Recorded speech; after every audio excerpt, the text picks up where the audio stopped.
जी, निश्चित तौर पे आपने सही सुना कि मैंने अपना इस्तीफ़ा पार्टी कार्यालय में भेजा है और मैंने मेल के थ्रू आदरणीय जीतू पटवारी जी, संजय कामले जी, जो हमारे मध्य प्रदेश के अध्यक्ष और प्रभारी और संगठन प्रभारी हैं, और साथ ही प्रदेश प्रभारी आदरणीय संजय दत्त जी, हरीश चौधरी जी और केशव वेणुगोपाल जी को मैंने ये अपना इस्तीफ़ा मेल के माध्यम से पेश किया है। मैं अपने तमाम सारे पदों से रिज़ाइन करता हूँ, इस्तीफ़ा दिया है मैंने।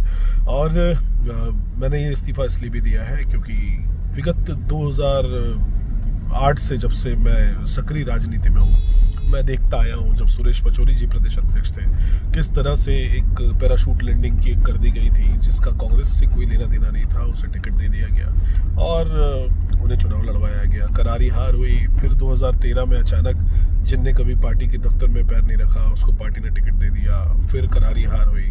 इसी तरह सतत योग्य व्यक्तियों को बाहर किया गया, योग्य व्यक्तियों को किसी भी तरह से तवज्जो नहीं दी गई और हमेशा एक उम्मीद रहती थी कि आने वाला समय बेहतर होगा, आने वाला समय बेहतर होगा और बेहतर होगा।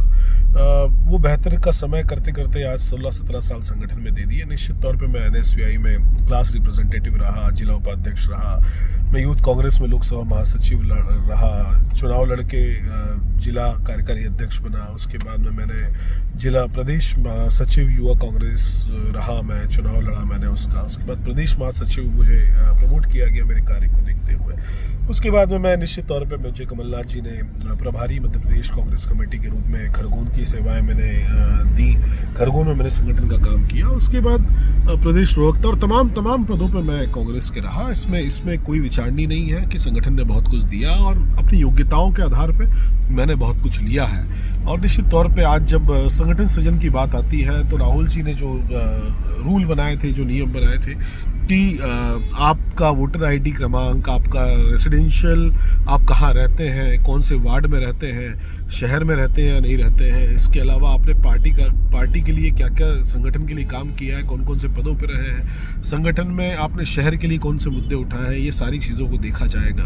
और इन सब के बावजूद जब देखते हैं कि लिस्ट जारी होती है, निश्चित तौर पर जिला अध्यक्ष के रूप में बड़े भाई उत्तम पाल सिंह एक महत्वपूर्ण नाम है और जो शायद इस खंडवा जिले में नहीं वरन मध्य प्रदेश में एक बड़ा नाम है। और उत्तम पाल सिंह के नेतृत्व में निश्चित तौर पे पार्टी मजबूत होगी, संगठन मजबूत होगा, अच्छे लोगों को आगे लाया जाएगा। लेकिन जिस तरह से एक पैराशूट लैंडिंग की मैं बात कर रहा था, मेरा मन व्यथित है। हम लोगों ने भी शहर अध्यक्ष की दावेदारी की थी, चाहे मैं हूँ, चाहे विनोद भाई हो, चाहे हर्ष भाई हो, चाहे विकास व्यास हो, चाहे तमाम ऐसे लोग, अमित मिश्रा जी हों, जिन्होंने पिछले 15, 20, 25 सालों का त्याग, समर्पण, सेवा संगठन को दिया है। बजाय इसके क्या मेरा सवाल प्रदेश कांग्रेस अध्यक्ष जीतू पटवारी जी से है, क्या खंडवा में कोई भी ऐसा योग्य व्यक्ति नहीं था जिसको आप शहर अध्यक्ष बना पाते, या इन लोगों ने 15-20 साल में कोई ऐसा कार्य नहीं किया था जो संगठन के लिए और आपके लिए और पार्टी के लिए काम आ पाता। इस बात से मन बहुत व्यथित था। लगभग 6-7 दिन से मैं बात सोच रहा था, समझ रहा था, बहुत सारे लोगों से मैंने बात करी और निश्चित रूप से मैं पदों से विरक्त हुआ हूँ, पदों से निवृत्त हुआ हूँ, पार्टी की गतिविधियों से, पार्टी की विचारधारा से कभी विरक्त नहीं हो पाऊंगा, क्योंकि मेरी सोच, मेरी मानसिकता हमेशा ही उस विचारधारा की रही है। तो विचारधारा बदलने का कोई नाम नहीं है, विचारधारा से कभी कोई समझौता नहीं होगा। थोड़ी दूरियां ज़रूर होंगी, लेकिन एक कार्यकर्ता के रूप में मैं पार्टी के साथ हमेशा बना रहूँगा।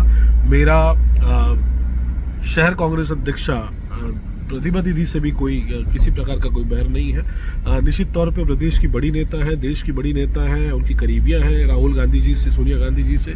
उनका जो वक्तव्य है, उनका जो वाक चातुर्य है, वाक पटल्य है, वो निश्चित तौर पे बहुत अच्छा है। और उन्होंने लगत 14-15 साल प्रदेश में संगठन से दूर रहकर, खंडवा से दूर रहकर के उन्हें प्रदेश में और देश में विभिन्न प्रदेशों में अपनी सेवाएं दी हैं। निश्चित तौर पर उसका फल उन्हें मिला है। परंतु मेरा सवाल संगठन से यही है कि जो 14-15 साल खंडवा की राजनीति से दूर है, क्या उन्हें शहर के पद पर अध्यक्ष के रूप में सीमित कर देना ये कहाँ तक उचित है?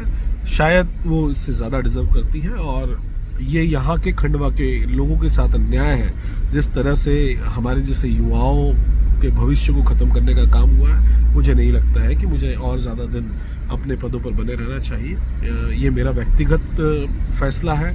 इसमें मेरा कार्यकर्ताओं से निवेदन है, मेरे भाइयों से निवेदन है, वो बने रहें, अपना कार्य करें। मैं कार्यकर्ता के रूप में सदैव आपके साथ हूँ, मेरे घर के दरवाजे आपके लिए खुले हुए हैं। आप सभी का बहुत बहुत धन्यवाद, पार्टी को शुभकामनाएं, दोनों अध्यक्ष द्वयों को बहुत बहुत बधाई मेरी तरफ से, बहुत बहुत शुभकामनाएं। धन्यवाद।